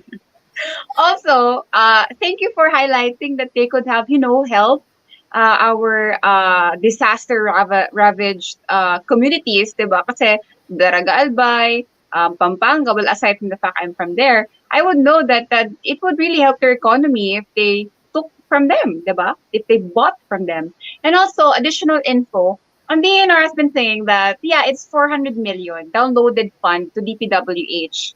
And the bidded amount is 389 million. But the estimated cost of the dolomite sand was only 28 million. Di naman daw sinabi na it's 400 million. Yeah, and then 389 million on the bid. And lahat yun napunta sa Dolomite Sand. That's what they're saying. Now, the estimated cost of Dolomite Sand was just 28 million. I'm just putting it out there. You're free to react to that po if you wanted to react. But that's what DNR is saying. Okay. So thank you for that, Rage, for speaking on behalf of our panelists who unfortunately suffering from Mm. internet issues. So moving forward, I think a large bulk no, defense ng DNR is also placed on the argument that they also want kasi to establish ecotourism. Tourism in itself would be very helpful daw. Especially, nakita na raw nila yung effects nito in the different different na mga rehiyon sa bansa natin kung saan cultivating tourism actually helped a lot in protecting the environment and revitalizing also the area within it. So the question is, the Environment Secretary Roy Simatu has repeatedly mentioned potentially integrating a baywalk area similar to a commercial center for tourism using the Dolomite sand. Do you think how feasible is this approach bilang tayo ay mga environmental advocates, and what are the associated implications? Do you think this is a good plan? Ako mo siguro mauna. Unang-una, nasa plano ba talaga yan? Nasa plano ba yan ng Manila Bay Rehabilitation? That's the first. Second, nasa economic development plan ba yan ng NCR o nasa plan ba yan ng ambisyon natin 2040 but at the same time the Philippine Development Plan? Pangatlo, nasa zoning plan ba yan ng City of Manila? Kung meron man sila, may CLUP ba sila na approve? Panglima, ang ating environmental impact assessment ay 19 kopong-kopong na.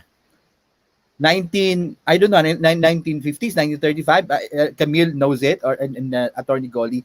But the thing is, doon sa environmental impact assessment natin, wala doon yung climate hazard risk assessment. Wala doon na sinasabi na by the year 2050, ganito kalaki at ganito kataas ang sea level natin. Wala doon. So we need to look at our laws na obsolete na. Dahil sobrang obsolete na ang environmental impact system ng Pilipinas. Kaya siguro sinasabi na yung beach nourishment na yan ay wala nang impact assessment tayo nang gagawin. Pang-anim, yung ating halimbawa sa mining na pinag-usapan kanina, sa mining, yung Mining Act natin, wala ding climate risk assessment doon. Wala kang even doon sa Alcoy, wala doon sa batas na yon. So they are free to just do their own assessment, even environmental impact assessment.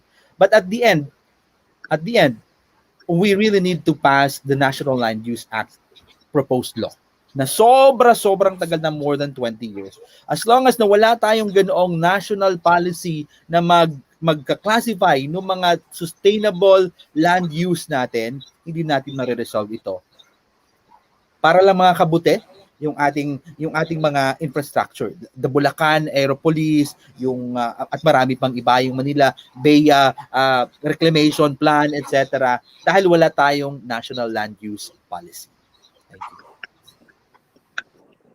That's actually a very nice na-emphasize yung land use policy eh. Kasi it's actually one of the things na sobrang kailangan natin sa ngayon, considering everything that has been happening with the sudden project from DNR, and then everything that has been happening in Marikina and Rizal, considering the effect of the typhoon. Lahat ng yun sana ma-address ng isang land use program that efficiently addresses all our environmental concerns. So thank you very much for that, Sir Rodney. And anybody else? Yes. Leia? Attorney, Glor.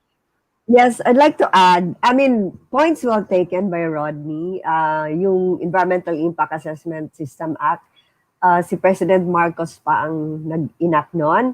Pero may mga specific legislations na ginawa to address climate change impacts. So ito yung Climate Change Act na nag-require bawat ahensya to integrate the impacts of policy of climate change in all its policies, plans, programs. So dapat pinasok to lahat, including environmental impact assessment process. And we also have the natural, historical, cultural heritage protection act na nag-require as well sa environmental impact assessment, ipasok din yung impact sa heritage na hindi ginagawa din dito sa Dolomite na ito. So, andyan ang batas. Ako sa totoo lang, napapagod na ako sa mga batas na iinak kasi as it is now, if we just do it, meron tayong legal anchors to stand on. Kasi magaling tayo gumawa nga ng batas of Climate Change Act. I think we're the first in Asia to come up with that. Dapat may climate change action plan. Bawat local governments. Pero we have allowed them not to do so. So, ito na yung call ko sa young leaders, whether you're in government, private sector, or civil society, ang reach ng legal framework natin for protection, even against climate change. Let's work together, let's collaborate, at baguhin na yung mindset of entitlement na porque nasa gobyerno ka, sige, you can do anything you want. No, call their attention. Ito yung mamamayang nakikialam. Call their attention, write them. And they know that you know what you're talking about and they start to respond. So, ito yung ko, napapagod na ako sa mga batas na gagawin. Kasi andito na in our hands. Yun. Thank you, Attorney Glo. Yeah, this is something na paulit-ulit natin at hindi tayo magsasawang i-share sa ating mga kabataan that we have great laws. Yung implementation na lang natitira. And I think it's also nice to underline at this moment following Attorney Glo's call to action that bumoto po tayo sa 2022 elections kasi this is really where we can make a difference kasi I think it's high time we focus that more than the usual people that we're electing into power. I think we should also consider putting into power talaga yung mga tao na mas nakakaintindi ng mga different issues kasi parang at this moment ang nagiging trend we have people in power who have advisors, we have different advisors, people giving them advice. But I think at the end of the day, it's also nice to have people in Congress, in Senate, who actually understand and who actually knows the science. So maybe in the future, baka pwede lang po, ako bilang isang moderator, this is my call to action also to people that baka pwede we could also consider electing people, scientists, mining engineers, environmental advocates, not just simple na, sorry, attorney, pero not just simple abogado, di ba? Not just simple na sabihin na natin matagal na ang kanyang pamilya sa serbisyo. No, we have to broaden our perspective on this issue. And moving forward, ito magandang tanong din to. What are the technological measures being put into place to avoid sand from being washed away? Or if that's the case, regardless, can the sand be easily be washed away by high tides and rainwater? Kasi di ba umikot na naman yung picture sa social media of DNR official and MMDA official nag-selfie sila and then they were saying na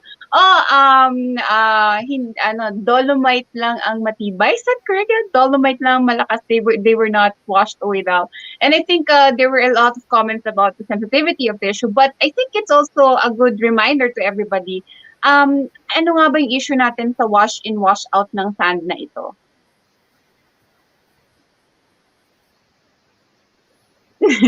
Sayang wala si Sir Donald. How about you, Rage? Mining engineer. Kamusta yung pag wash in, wash out niyan? Anong epekto niyan sa atin? I mean, talaga bang nawa-wash out yung sand? Kasi ang sabi ng DNR, hindi naman daw. Well, may sinasabi sila na yung dolomite daw is heavier than the usual sand. But then again, yung sand ba na tinutukoy mo, anong sand din yung tinutukoy mo? So, ano yung bang kino-compare natin? So, yeah, kahit sabihin natin na black sand is kung tama yung naalala ko pa is magnetite. So it's also a heavy metal. And if ever really doesn't matter for now, parang sa amin in in this case, parang malaki ba talaga yung priority natin with the color? Kasi if we have used, for example, the natural sand that came from lahar, then meron pa yung sulfur. Sana the sulfur could have like uh you know yung it might have helped pa with some of the some cleaning part, but yeah. So yung sinasabi kasi nila is that good daw yung dolomite because it's heavier, so it will not be washed out daw. Although the structure din kasi structure nung saan nilagay yung dolomite right now is that I think hindi siya patag. So kind of basin like, kaya right now it's pulling some water. So talagang pag nag-wash in siya, wash in, hindi siya wash out masyado kasi basin yung parang basin-ish yung pinaglagyan niya. So yeah. To add that point, Sa akin naman, Ms. Ray. Ay, yeah, go, attorney. yeah, Camille. Si Camille muna, and then me. Ay, Yes. okay. Sa may study nila Mr. Villanoy sa UPMSI actually, how the hydrodynamics of water in that bay, semi-enclosed bay siya eh. There's actually two gyres. So one coming from the Cavite side, there's one water that goes out there. It goes into that sand and goes out. Meron ding another counterclockwise yung style niya. Yung other side naman, from Bataan side, it goes into Pampanga and goes out. So dalawang gyre yan lumalabas. Now, if we have to think, ang problema talaga sa Filipinos is very short-sighted. We're not thinking long-term. Climate change is here. It's climate crisis. Increase in storm, increase in the intensity and yung katagalan sa area. Now, increase in wind, okay, and then sea level rise pa. Sand will always be washed away from tides, from currents, from strong winds. Yun yung masasabi ko. It will always be washed away. Now, any advanced technology, probably mga coastal engineers yung masasabi. But I would say, hindi siya solution to actually in that area. So yeah, exactly sa mapa, dun pupunta yung current. There's actually a study, ginawa na yan 1997 pa. So, bakit hindi yan nakita? We need to look at that side as well. So, maraming pwede namang gawin aside from adding sand. So, I think hindi naman talaga yung main goal nila, hindi naman talaga beach nourishment, talagang reclamation. Kasi hindi nila nakita yung current na talagang mawawash away. Whether we like it or not, in 50 years time, mawawala yan. There you go. So as you can see flash on the screen, yun po yung plan ng DNR for cleaning. Ayan. They have different areas, pero syempre priority nila yung Manila Bay area. Sige po, Attorney Chlo, you have something po? Yeah, we should not forget, dolomite is an alien material. Foreign material yan in the area. And if you look at the definition of aquatic pollution, hagip siya. So it's aquatic pollution. Kaya dapat yung mga ganito, hindi yan i-allow eh. We have Fisheries Code, we have Clean Water Act. So mismo, kaya nadidismaya tayo, ang DNR, which is supposed to be the principal agency tasked to ensure enforcement of our environmental laws, siya mismo ang nag-violate.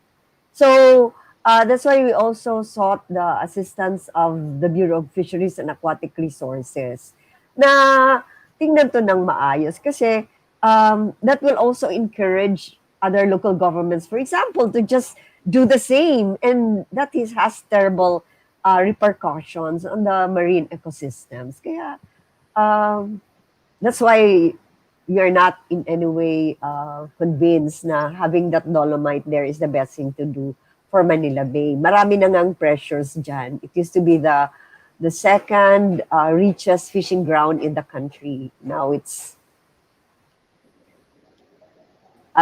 as mentioned earlier, mga pelagics na lang naman dyan. But there's still, sardines, spawning ground pa rin yan ng sardines. Kaya dapat talaga may thorough environmental impact study before that project was even implemented. Yeah. Can I add po? So Yes, go actually ahead ano po po. I am a dragon boat paddler then. So we actually do dragon boat trainings there. So to say na dead na yung Manila Bay area, yung part na yon is actually not true kasi we can see a lot of fishermen actually in that area whenever we're doing trainings, and then we also see a lot of shrimps, and a lot of the informal settlers there are really uh, kumbaga, doon na kumukuha ng pang-araw-araw na pagkain kasi wala naman silang ibang pagkukuhanan. So, kumbaga, kung lalagyan mo sa halip na, hindi ko lang alam kung nagkaroon po ba ng study yung DILG, Miss Alea, kung gaano karami yung naapektuhan na ISF doon due to the rehabilitation. Siguro you can add na lang po. Actually, yeah, regarding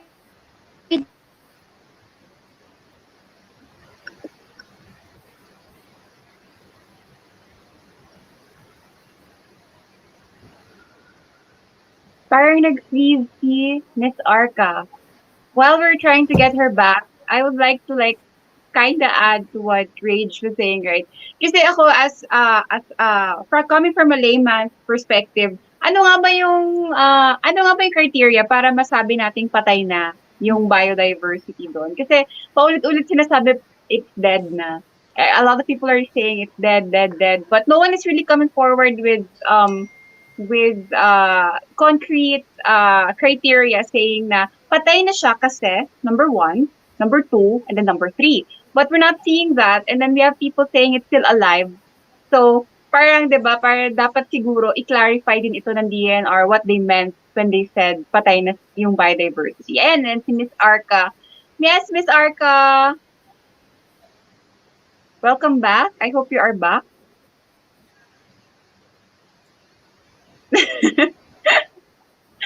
Okay, the internet really, sometimes heartbreaker talaga yung internet, lalo na ngayon. Pero, there we go. We have people really capitulating or focusing nung mga kailangan din talaga nating itanong. This webinar is all about focusing on the things that we have to ask. Not just ourselves, but our government. Ayan, Miss Arca, are you okay na? Ayan, hello. Clear na ba? Yes, clear na. Please proceed. Okay. Ayun, oo, regarding din sa mga fish stocks na studies, actually, before has already made studies saying na marami pa talagang mga fisheries in the Manila Bay area, specifically in NCR. Actually, we've been meeting with them regarding sa issues on bottom trawling. Okay. Nag-freeze talaga si Miss Arca. Can you still hear me? Okay, go. Please. Are you Ayan, there? oo. Yeah, patuloy na to.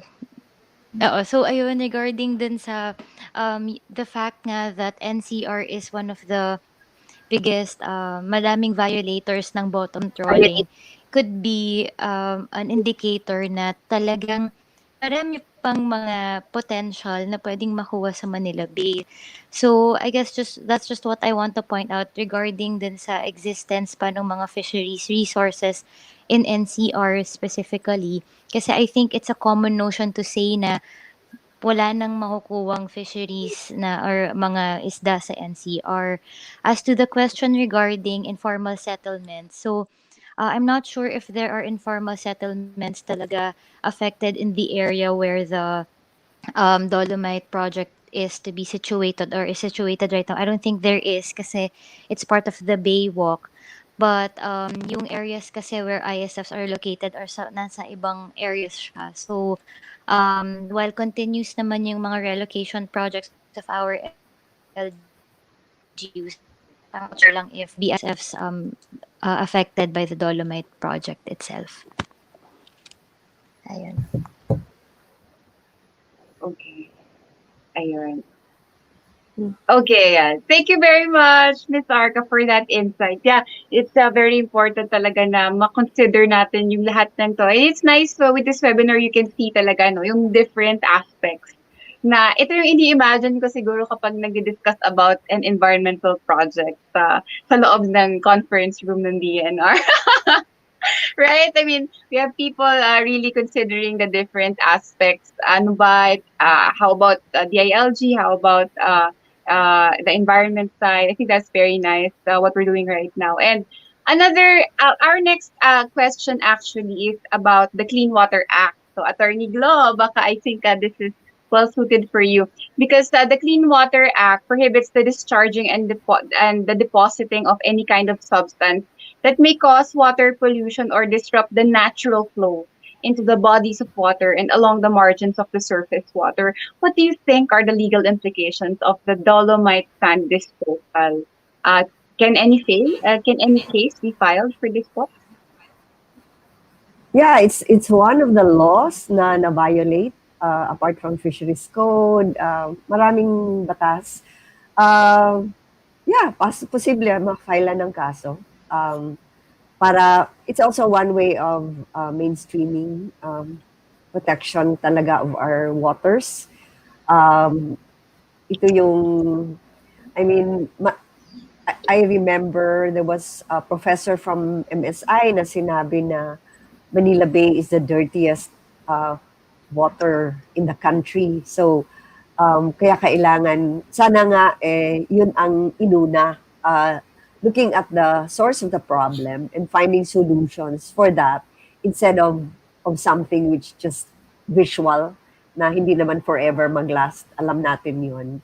So, ang Clean Water Act requires so many government agencies with their specific mandates, such as DPWH, dapat and yung mga service providers to already have a water sewerage connection kasi we're one of I think 2 countries in the world na lang na wala pa rin tayong connection ng sewerage.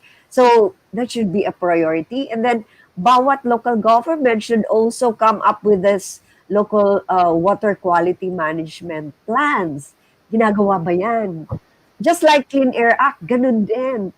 Local air quality management plan. Wala din, gumagawa din noon. Kaya para bang walang batas na nangyayari, but ang daming mandato sa ahensya.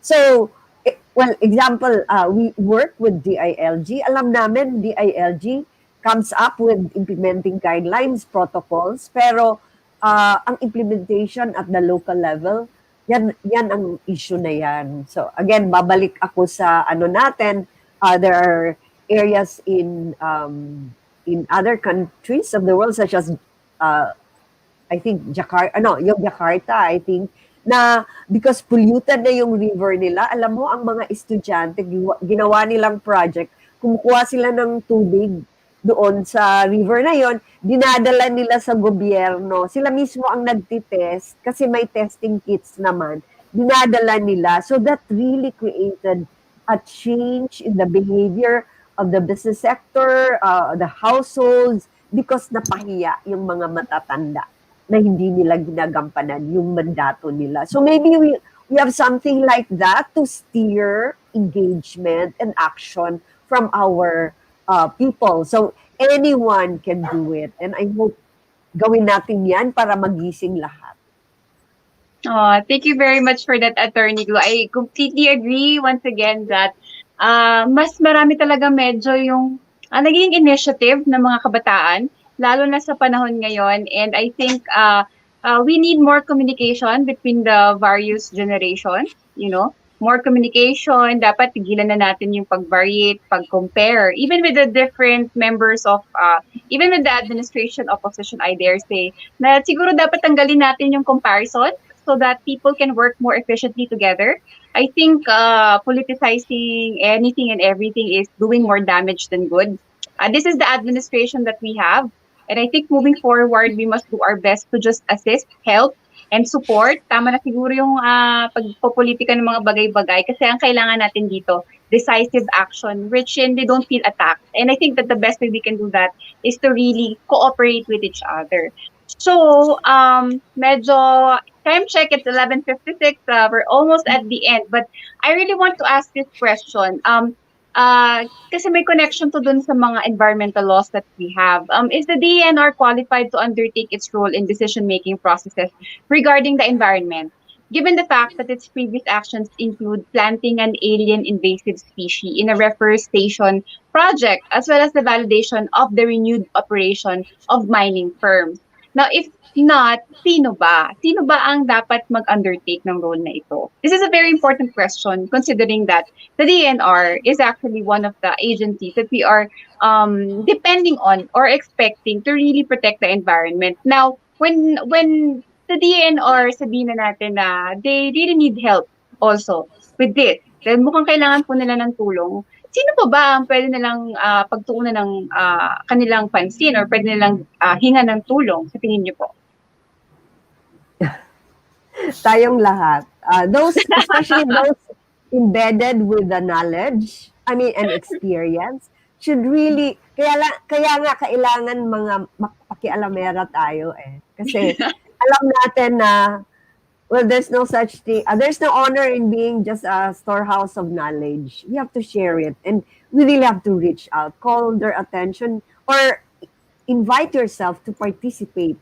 I know this is not the Filipino way, pero kailangan baguhin natin yung kultura natin. Kailangan tayo engage stakeholders. And based on our experience, we have done that. And we have managed to get or achieve with the help. Collaboration is really the key. I'm a strong believer in that.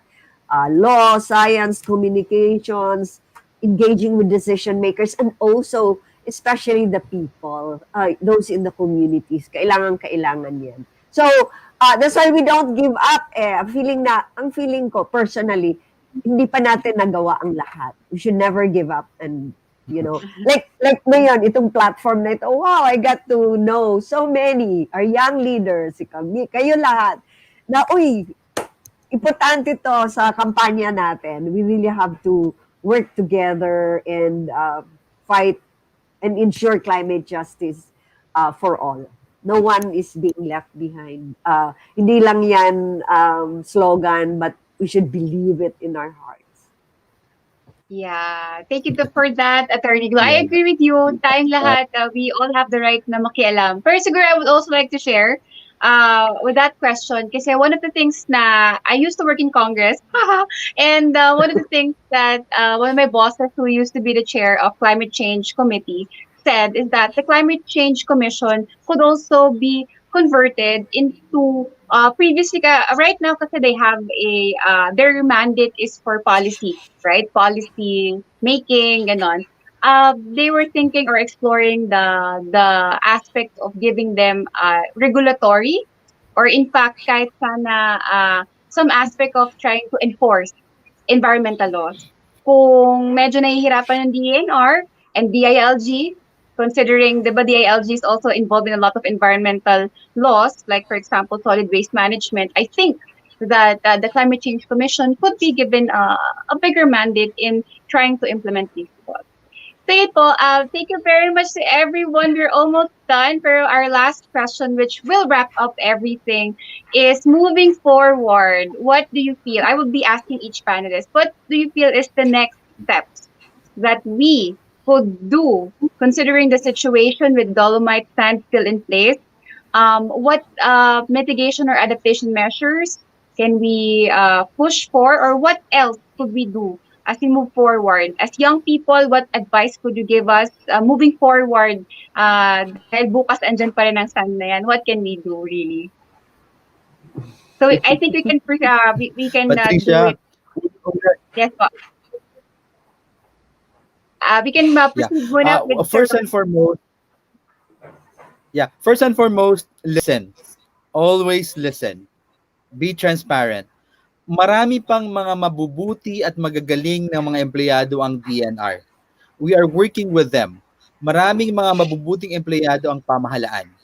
Ang pakiusap lang namin ay huwag magpadala doon sa mga pressures ng mga powers that be na mga elected officials. We still believe that there are very, very good friends namin sa DNR, no? And we did not expect that some of our best of friends, collaborators, ay madadala doon sa mga pagkasubo na nila sa ganitoong sitwasyon. But we continue to maximize that democratic space given to us by the local government code, given to us by the Constitution, and assert our right to a healthful and balanced ecology. Okay. Attorney Glo, please follow po. Okay po. Yeah, I'm a strong believer in the power of the youth, the talent, the skills. Tap them. Parang kulang pa eh. Parang invisible pa rin yung youth, but it's their future which we are, gambling. Tap them. So that's what we do in Oceana. Importante. And I think it makes a big difference sa decision makers na ang nagsasalita ay yung mga bata. So what you're doing now, this should be replicated all over the country and then more action. Thank you, Attorney Glo. Ms. Camille, please. Yes. I think I agree with Sir Rodney and Attorney. There needs to be also a collaboration. I think we had a Global Landscapes Forum recently with a conference. And then yun talaga yung kailangan ng intergenerational dialogue from the youth sector and mga baby boomers. We need to be working together because youth now has technology, knowledge about new things na hindi nagawa sa previous generation.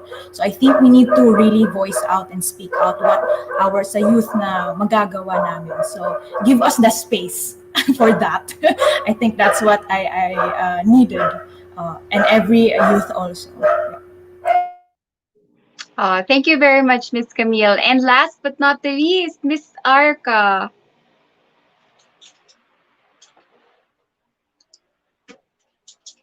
Pero hindi kita marinig. Wait. Are you on mute? Can you mute and unmute yourself? Yeah. Oh, we can't hear you. Oh, no.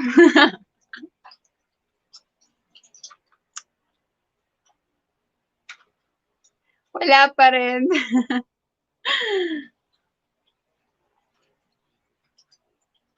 She will be typing it. Okay. So while we're waiting for Ms. Arca's message, literal na message na sa chat, recap, kasi those are things that I think we should take away from our morning, Number one, we should listen. Listen to each other. Listen to the people who care and listen to the people who are given the mandate. And number two, di ba, believe. Very nicely put by Attorney Gloria, we have to believe. We have to believe in the power of our youth, the power of our children, the power of our community. We must never stop believing because the moment we stop, that is the moment na matatalo tayo ng mga issue na patuloy na piniplague ang ating bansa, di ba? Especially with considering everything that has been happening, katatapos pala ng Typhoon Ulysses, we really need to believe in our capacity to answer or to solve these problems. And the third that Ms. Camille said is really all about collaboration. One of the lessons that maybe Manila Bay rehabilitation, the issue itself, can give to us is that we need to talk to each other. And we need to collaborate. We need to work together. Because at the end of the day, no matter how many brilliant solutions we have, if we do not talk to each other, if we do not believe, and if we do not collaborate, it would all be for naught. It will all be for nothing. Because at the end of the day, we are a community. And if we must survive, we must do so as one. So I hope that everybody had a good day today. I'm waiting for the message of Miss Ira kasi feeling ko ang ganda rin sana nung mabibigay ng input for us. But thank you very much, everybody. Thank you to our esteemed guests and panel with today's discussion. We have reached the end of the social conversation. Thank you very much, Paul, for this wonderful opportunity to learn from each other. It was really a nice discussion. Even me as an environmental advocate, I really learned a lot. And in summary, we have learned that the next steps as the pillars of the Philippine economy's future is that we must make our judgments. We first need to understand the issue from a variety of perspectives and gain a more holistic worldview of what really matters. And once we understand, through critical questions, we need to identify what we don't know and spark awareness. And secondly, we need to believe in the information and in the people that are giving it to us. And thirdly, we need to seek support, collaborate, and cooperation with a variety of networks so that we can make a better Philippines together. So at this juncture, we would like to request closing remarks from Paolo Burro over there, and he will be presenting his closing remarks to at least tie up our session this morning. Please go ahead, Paolo. Hi everyone. Can you hear me okay? Yes, Uh, please go ahead. Hi everyone. Good afternoon. Thank you for our speakers, or for a very esteemed panel in this talk. Um, Actually, I was thinking while I was listening to this the discussions that what I would say towards the end. But I was, in a way, I was placed in a very interesting position that I was able to work with the Mandamus agencies, with Alea. I also work with the NGOs also in different aspects or in different fields, from waste management, clean air, and working with government. Um, in first place, I agree that the dolomite sand there should not be there. The fact that it's not endemic in that area would just goes to show that it would essentially nature would ultimately reject it by the end of the day. But going forward with a solution with terms of rehabilitating Manila Bay is really a collaborative effort and approach between the government, the civil society, the youth. It boils down to education. It boils down to really understanding how the whole ecosystem of itself works together, and how everything really is compounded, and how one act of one organization, be it be government, private businesses, or establishments, really has a ripple effect in the entire ecosystem of our environment here in the Philippines. And that my message, I guess, to those watching here is that don't be afraid to work with government. Like what Rodney and Attorney Golly said, there are a lot of good peoples in these agencies. There are a lot of good peoples that are not coterminous or not really pushed by people in power, but those who are looking for collaborative work. In my work with the ALG, I've learned that there are a lot of local government units within the Mandamus sphere, from region of 174 cities, that are looking for collaborative partners with NGOs, with experts, which would have a determinant impact in what we're doing here right now, and in what we want to achieve of rehabilitating Manila Bay. And it is in our hands that we should not be afraid in what we want to do. And just remember that there is no limit to what we can achieve when nobody cares who gets the credit. And it is in our hands that we can make a difference. Thank you so much. There. Thank you very much, Paulo Burro. He is actually the director of the Asian Research Institute for Environmental Law, or ARIEL. Thank you very much for that wonderful closing remarks. And there you have it, guys. We have reached the end of our webinar. And I would like to thank everybody, our viewers, and our viewers later on. Because it will be published on Facebook or on YouTube. Thank you very much for everybody who has expressed an interest into this very important and vital issue surrounding our environment with regards here in the Philippines. And of course, we would like to thank our partner organizations for supporting this event. And ito na yung sinasabi ni Attorney Glo ng mga kabataan na talagang tinatrato natin as pag-asa ng ating bayan. Maraming salamat, Online SDG Youth Action Forum, YAKAP, Rotaract New Rise, Caloocan North, Bridge 360, Global Institute for Youth Development. Then we have Green Education Philippines.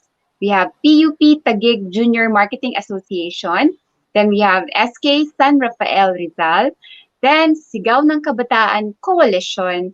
We have Earth UST. Then UST College of Business Administration. And Wave PH. And of course, gusto ko rin mag-shout out sa aking team, Diwa, uplifting Filipinos through sustainable aid. Hello, guys. We are people who believe talaga na whenever we give ayuda, it should be sustainable. So thank you also for helping us support the environmental agenda here in our country. So everybody, thank you very much once again, and do follow Global Shapers Manila Hub on Facebook and Instagram to stay updated for more events like these and learn about how you can start getting involved. Just search for them on Facebook and Instagram. Again, that's Global Shapers Manila Hub on Facebook and Instagram. Maraming salamat po, Diyos Mabalos sa Indugabos. Thank you. This has been Patricia Santos, your Miss Philippines Air 2020, saying thank you and God bless po sa ating lahat. Thank you. Thank you, everyone.